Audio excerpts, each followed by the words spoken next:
In this video, I'm going to walk you through all the settings and features of the Insta360 X3. By the end of the video, you'll know your camera inside and out. If there's a specific setting or feature you have a question about, I put time codes in the description. Let's get started. The first thing we'll do is get familiar with the physical features of the camera. There are two convex lenses, one on the front, the other on the rear. The wide angle allows the cameras to capture the 360-degree video. This space between the lenses is the dead spot and how the invisible selfie stick disappears. It has a large 2.29-inch screen. Here's the shutter button. You press it to start and stop recording or to take a photo. This is the lens button. You press it to switch between single lens mode and 360 mode. And right here in between the two buttons is the microphone. The camera has a total of 4 microphones. One here on the front, one here on the rear, and then one on the right and one on the left side of the camera. At the very bottom is one of the 2 status indicator lights. The other light is located on the front side of the camera. Here is the battery. You have to remove the battery to access the mini SD card slot, and right above the battery is the USB port. On the other side we have the power button. You quick press to turn the camera on. You quick press it again to turn the screen off. Right below the power button is the quick button. You press the quick button to access preset shooting modes. I'll cover how to create those later in the video. Press and hold the power button to turn the camera off. On the bottom is a 1/4-inch thumb screw for securing adapters and mounts. Before using the camera, you'll need to insert the micro SD card.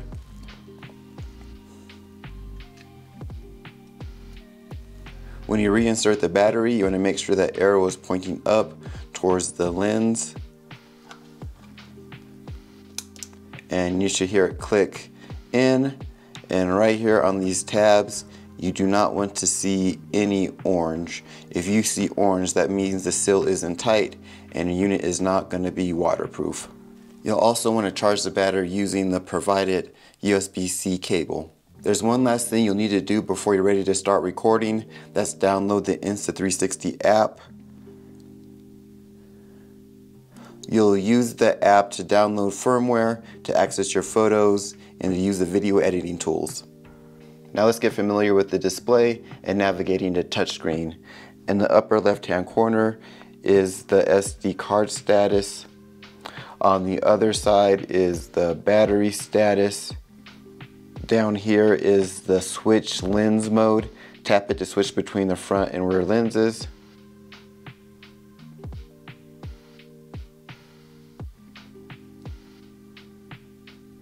On the lower left next to the lens switch icon is the shooting mode and parameters icon.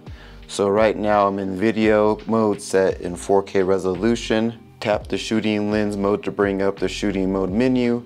I currently have it set for single lens. Available modes are me mode, loop recording, photo, and video. Tap the shooting parameters and that brings up your field of view options, aspect ratio, resolution, frame rates. The camera is currently set to single lens, but let's say you want to quickly switch to the 360 lens. You just press the lens button and now you're in 360 mode. If you tap the lens switch icon, you're still in 360 video, but it just changes which camera you're seeing. If you long press the touchscreen, you can get a preview of what the 360-degree camera is looking at. Let's get back to single lens mode.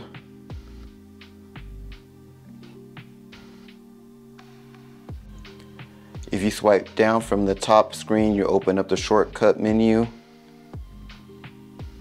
If you swipe from left to right on the center of the screen, you can switch modes.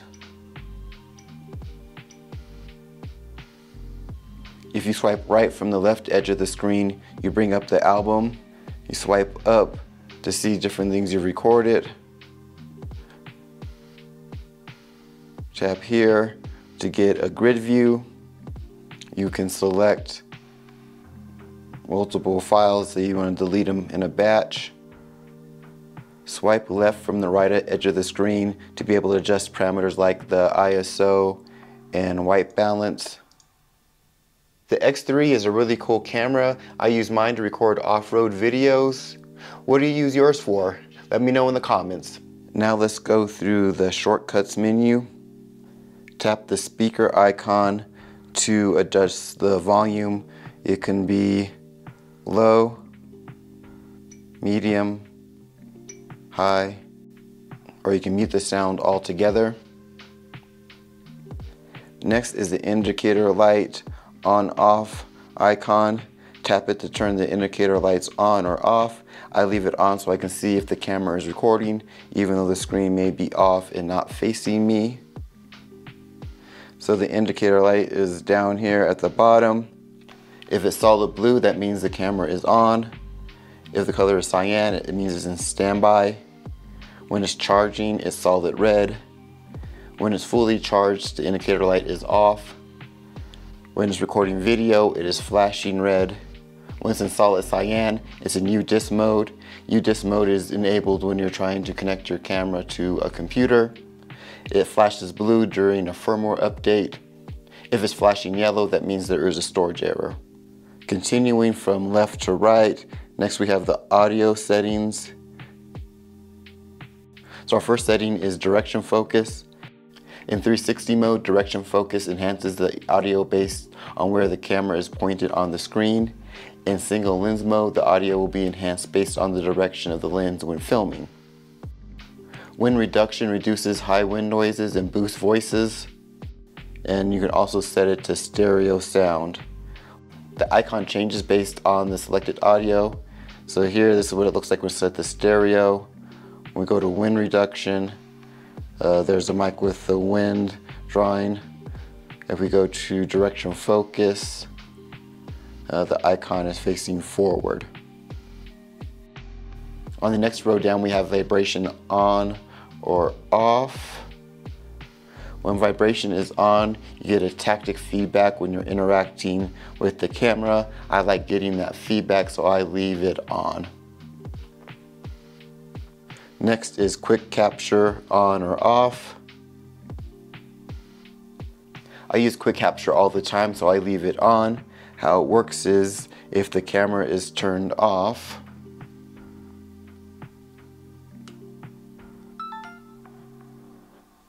you can press the record shutter and the camera will automatically turn on and start recording.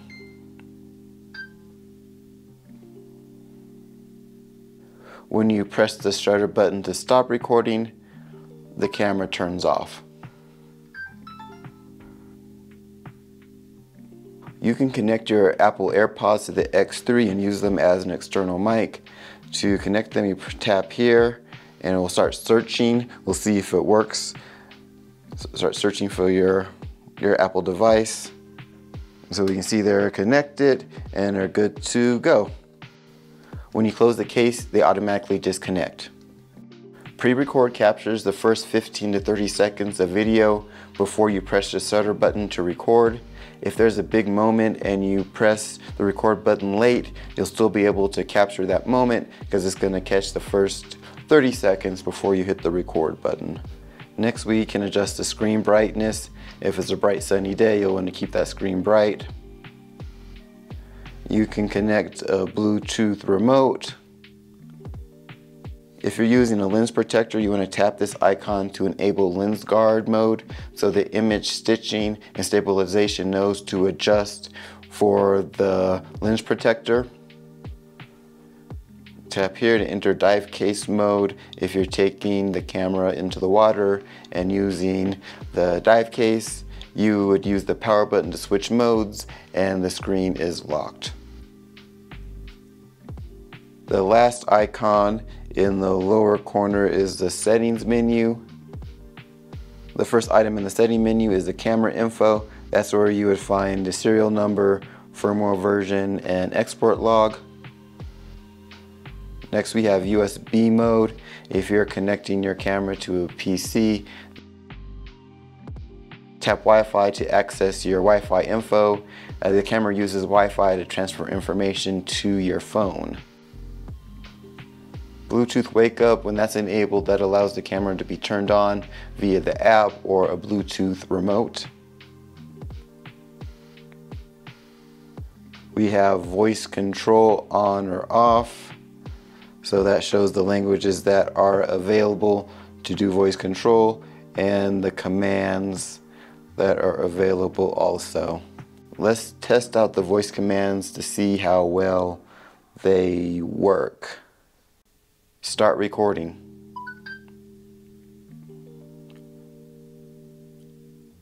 Stop recording. Yeah, pretty good. Let's get back to our settings.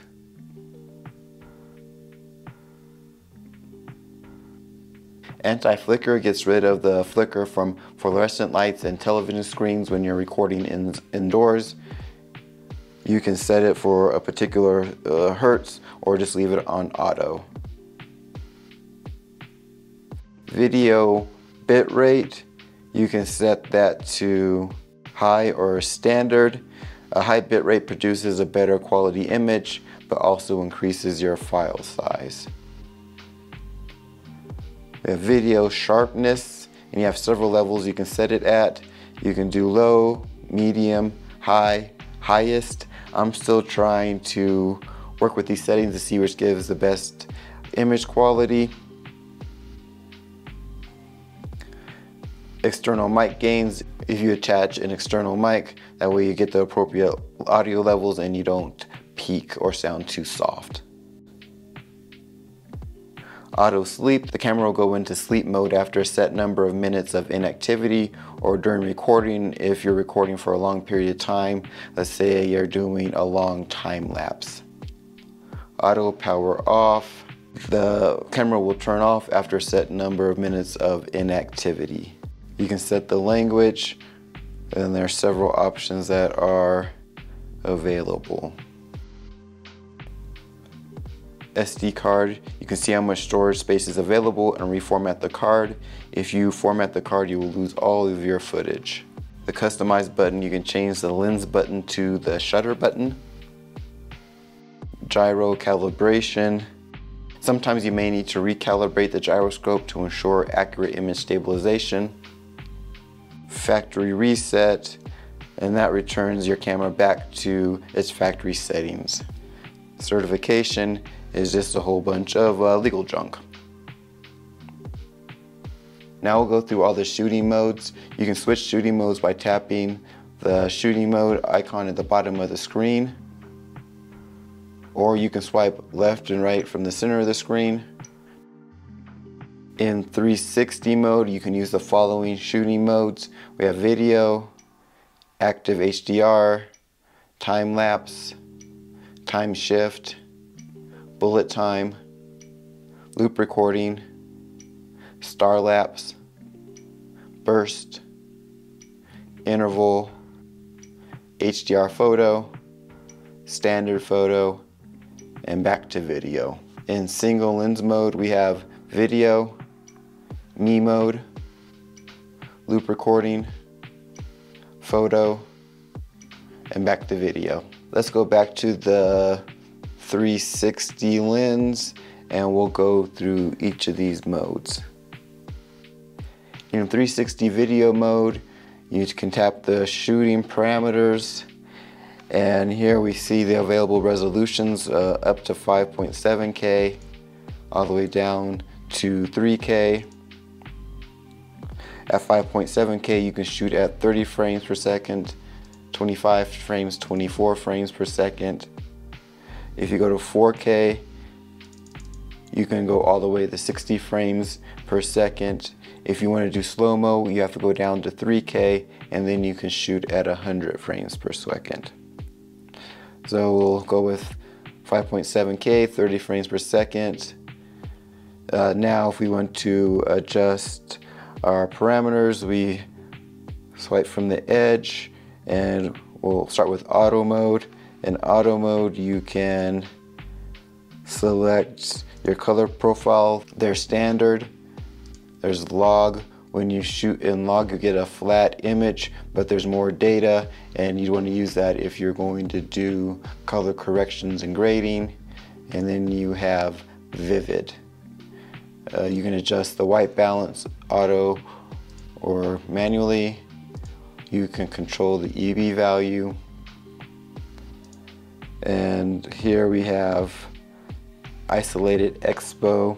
Isolated expo automatically adjusts the exposure of the two lenses separately when there are large light variations between the lenses. If you want to have more control over your exposure, you can go to manual and you can adjust the ISO and the shutter speed.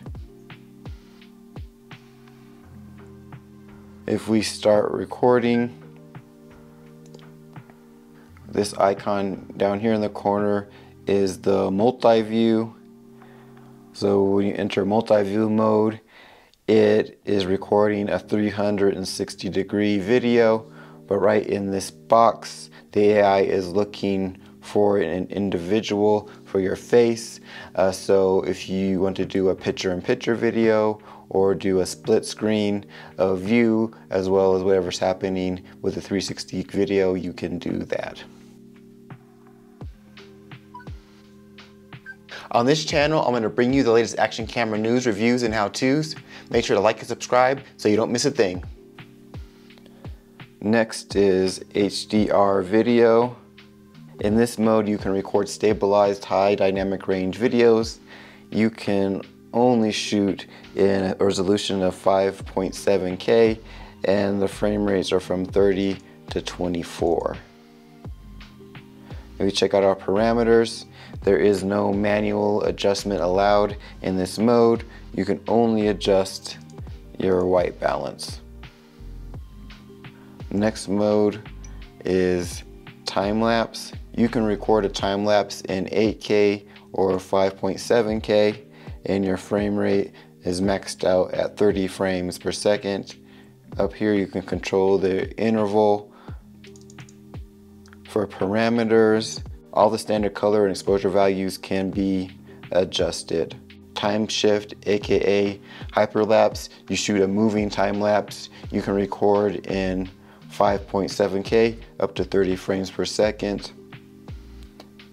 And all your standard exposure and color settings are available. Bullet time is something that is unique to a 360 camera. In bullet time mode, you're using slow motion with a 360-degree rotation. You attach the camera to a bullet time cord or the invisible selfie stick bullet time accessory and swing it around to get some interesting video clips.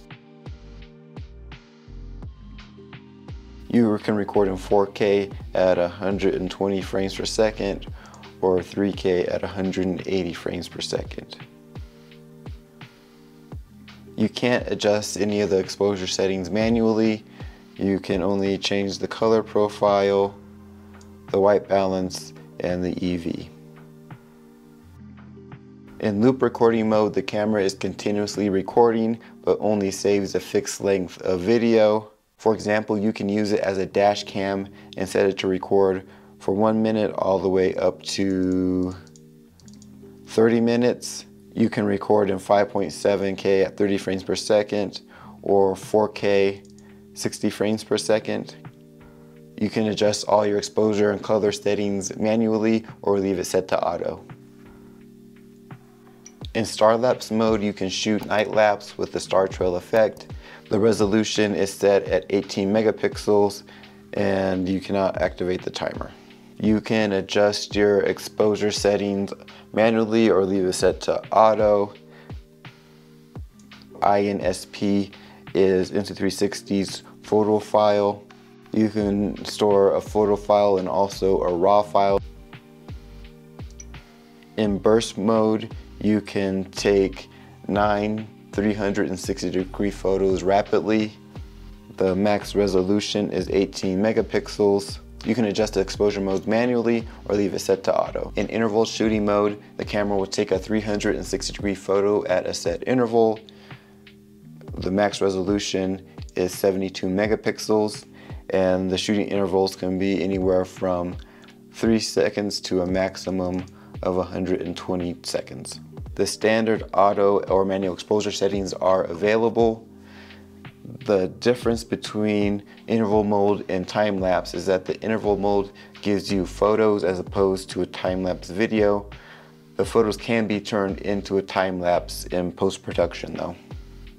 In HDR photo mode, you can take an 18 megapixel photo with high dynamic range. You can select an INSP file or a PureShot file.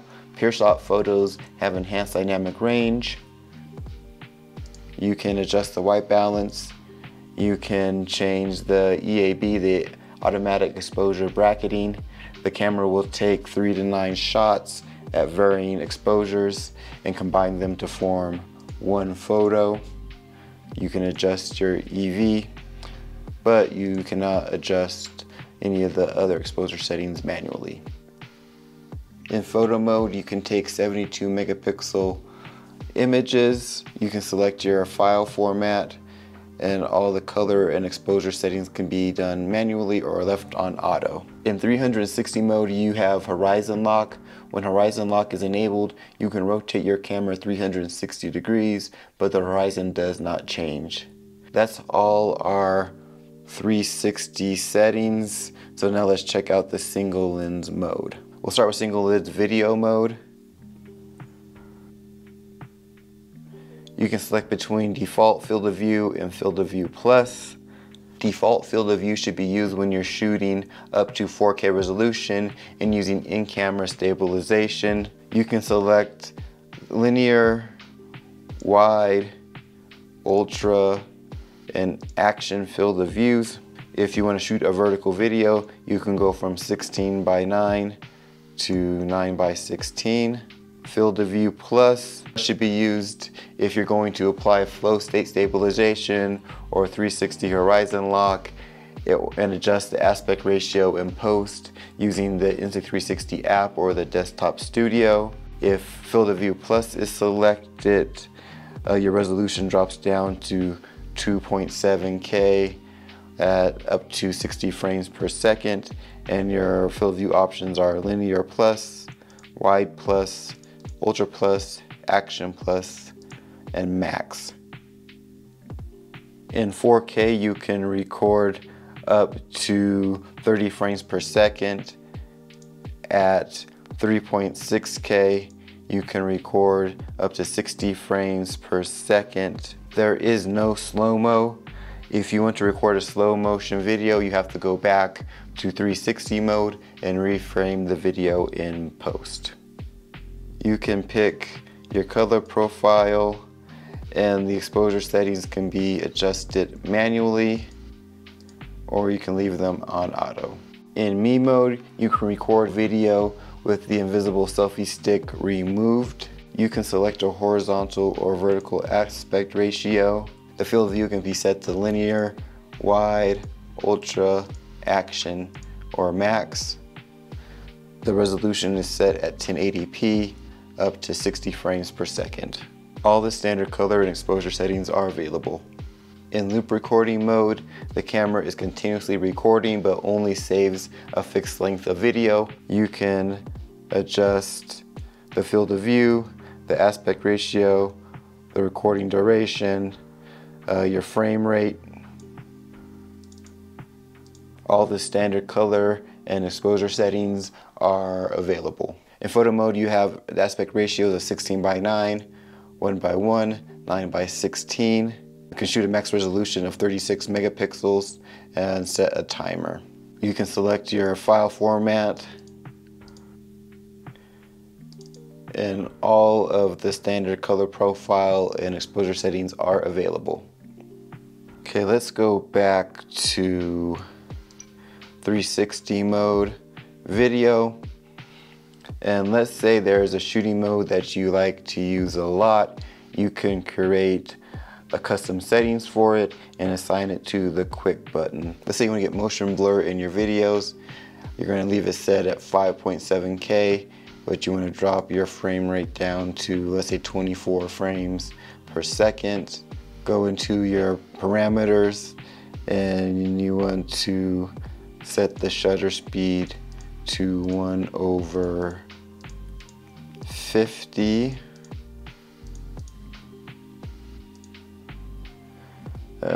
You want to keep the image quality, so you're going to set it at a max ISO of 400. Leave the white balance at auto and go over here to color profile. You want to record and log because you plan on color grading and doing image correction afterwards, and you are all set. Then you push the quick button and those settings, and you want to assign it to custom spot 1. Click overwrite, and here's all the settings we just put in. Click the check, and now custom 1 is set there. I want to demonstrate one of the ShotLab effects that you can use with this camera. I think it's easier to show you how the Insta360 app works by demoing an easy SkySwap video. It is super easy. All you have to do is extend the selfie stick, press record, and let the app take care of the rest.